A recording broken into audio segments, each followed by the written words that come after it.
Ya, karena apa? Karena banyak sekali lagi ya, banyak sekali pesantren-pesantren yang mengajarkan ajaran Islam yang palsu, atau bahkan pesantren itu sendiri adalah pesantren yang palsu. Saking palsunya, ketika mereka misalkan melakukan ritual-ritual itu juga nampaknya bukan ritual dari Islam gitu. Banyak di antara mereka.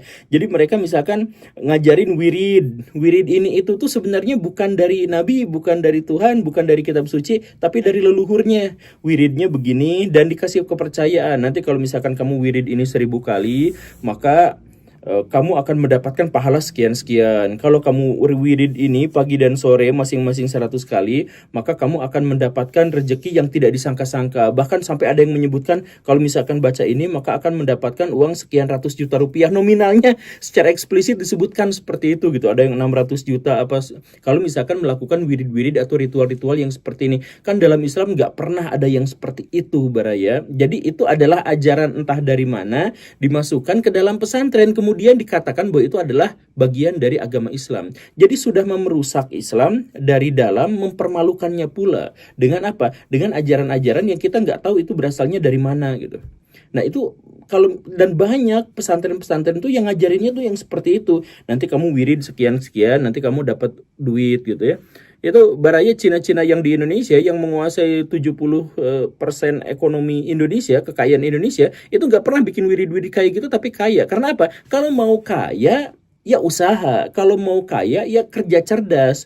Bukan bikin spekulasi mistik, bukan ngarang-ngarang tentang bagaimana mantra dilabeli Islam, kemudian diajarin kepada anak muridnya dan sebagainya, ya gak seperti itu. Tapi justru banyak pesantren palsu yang ngajarin ajaran-ajaran Islam yang palsu seperti itu. Ditambah lagi yaitu kalau misalkan mereka ngajarin sesuatu yang bersifat tradisi Islam, mereka misalkan sebutkan ya itu bukan tradisi Islam tapi misalkan tradisi Yaman gitu, ada yang seperti itu. Jadi misalkan Marawis sering disebut sebagai tradisi Islam. Bukan, itu adalah tradisi atau adat dari satu masyarakat tertentu di Timur Tengah, yaitu Yaman gitu ya. Nah, boleh nggak kita nyanyi Marawis? Ya boleh. Melestarikan itu boleh, boleh. Tapi jangan sampai disebut bahwa itu adalah tradisi Islam. Kan akhirnya jadi, kan kalau misalkan kita melihat tagunian ibu-ibu gitu ya, dari saya belum lahir sampai sekarang saya usianya, saya ulang tahun kemarin ya, pas pemilu, sampai usia saya sekarang 39 tahun, itu nadanya sama, tek tek dung dung dem, tek tek dung dung dem, tek tek dung dung dung, terek tek tek dung dung dem, gitu aja terus gitu. Nah, kenapa harus seperti itu? Ya itu kan memang harus dilestarikan karena itu adalah Islam daripada K-pop gitu. Ya enggak, yang K-pop juga bukan tradisi Islam, yang itu juga bukan tradisi Islam, itu adalah tradisi dari satu masyarakat di masa lampau. Ya katakanlah yang di Timur Tengah. Jadi tolong dipisahkan. Tapi jadi ritualnya wirid yang aneh-aneh, kemudian yang tradisi Islamnya juga katanya yang seperti itu. Ya Islamnya mana? Jadi Islamnya ternyata tidak diajarkan, adab Islam tidak diajarkan, prinsip Islam tidak diajarkan, iman Islam tidak diajarkan. Yang diajarkan itu adalah tradisi-tradisi yang justru dipercaya bahwa itu adalah bagian dari Islam. Dan luar biasanya mereka menggunakan nama pesantren. Yang pesantren itu juga akan menggunakan simbol-simbol Islam. Kan kezel gitu.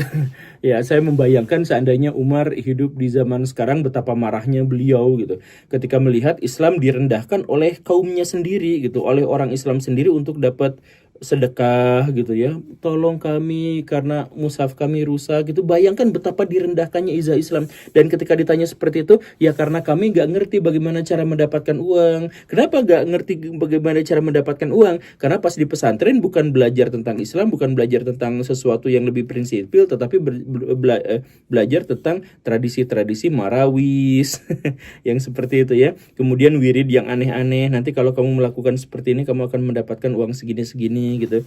Ya, dan ketika misalkan dikritik misalkan ya, itu mereka marah-marah, ngajak debat, ini kitabnya apa.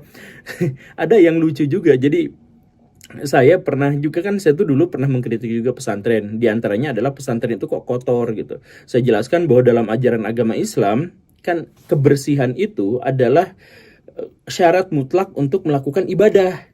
Jadi kalau misalkan ibadah kita itu mau sempurna, mau baik, ya kita harus terbebas dari najis, dari hadas, dari yang semacam itu gitu kan. Dan karena itu maka kebersihan itu sangat penting dalam Islam. Saya tanyakan kenapa banyak pesantren-pesantren yang kotor gitu kan. Nah itu ada aktivis pesantren yang ngata-ngatain saya itu gak tahu apa-apa, itu offset apa segala rupa. Kemudian dia membantah pernyataan saya, ini di kitab ini ada penjelasannya, di kitab ini.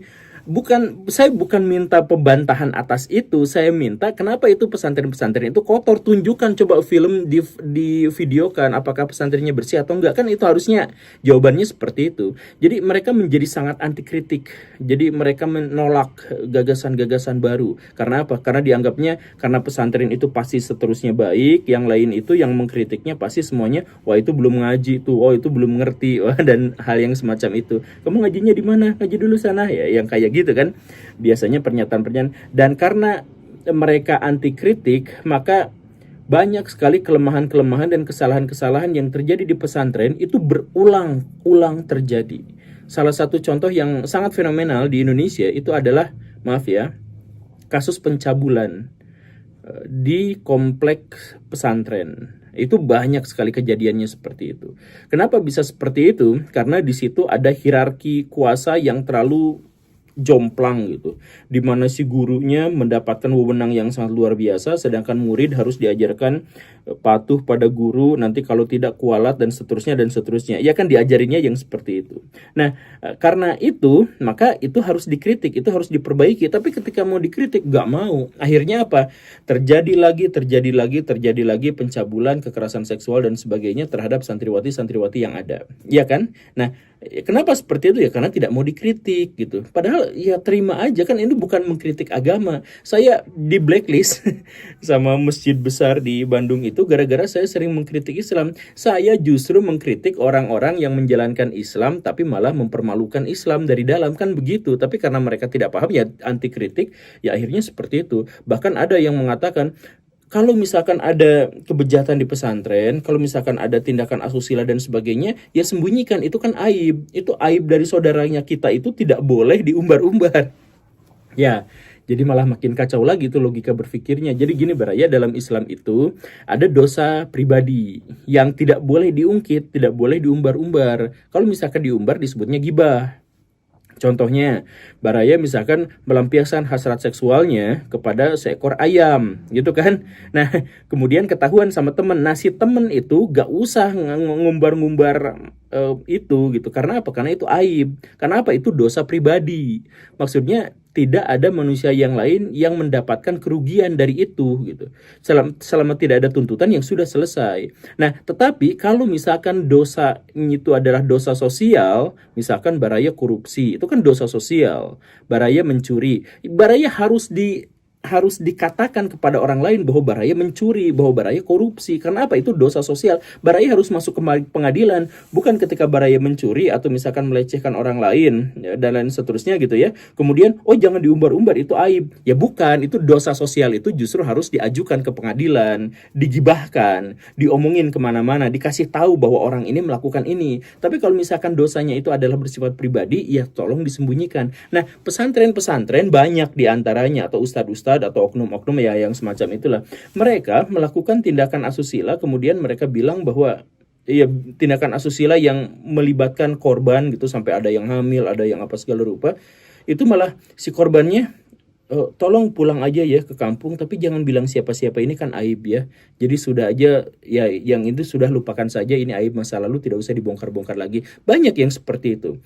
Banyak anak-anak santri-santri yang di pesantren itu pada akhirnya juga melakukan aktivitas yang tercela di sana ya karena seperti itu gitu. Kenapa? Tidak bisa dikritik. Jadi saya menekankan di sini bahwa pesantren itu bawa simbol Islam. Karena itu please jangan sampai mempermalukan Islam dari dalam.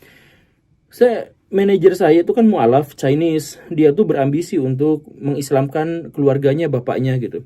Tapi si bapaknya itu gak bisa dimualafkan sampai sejauh ini. Kenapa? Karena di depan toko bapaknya itu ada pesantren. Dan pesantren itu kotor, pesantren itu motornya gerung-gerung, tigaan dempet, kalau berangkat gak pakai helm sambil ngerokok, bahkan anak SMP dan sebagainya. Terus si bapak itu bilang, kamu mau ngajak saya ke dalam ajaran agama Islam yang kayak gitu? Nah, kan jadi si bapaknya nggak salah dalam konteks itu. Karena apa? Karena ketika dia mau masuk ajaran agama Islam, dia mendapatkan referensi yang referensinya itu dari pesantren-pesantren palsu itu, gitu. Jadi ketika saya mengkritik si pesantren palsu itu, jangan dibelain, malah didukung. Jadi sayanya yang dikritik, yang dimarahin, sedangkan dia yang dibelain, kan aneh gitu. Ya, jadi pesantren yang asli itu ada nggak? Ya ada, tentu saja. Pesantren Islam yang asli yang menawarkan prinsip-prinsip Islam, ajaran-ajaran Islam itu tentu saja ada. Tetapi saya hanya menegaskan bahwa pesantren yang palsu juga banyak dengan ciri-ciri dan karakteristik yang tadi. Semoga dipahami. Terima kasih karena sudah menyimak. Saya Guru Gembul. Assalamualaikum warahmatullahi wabarakatuh.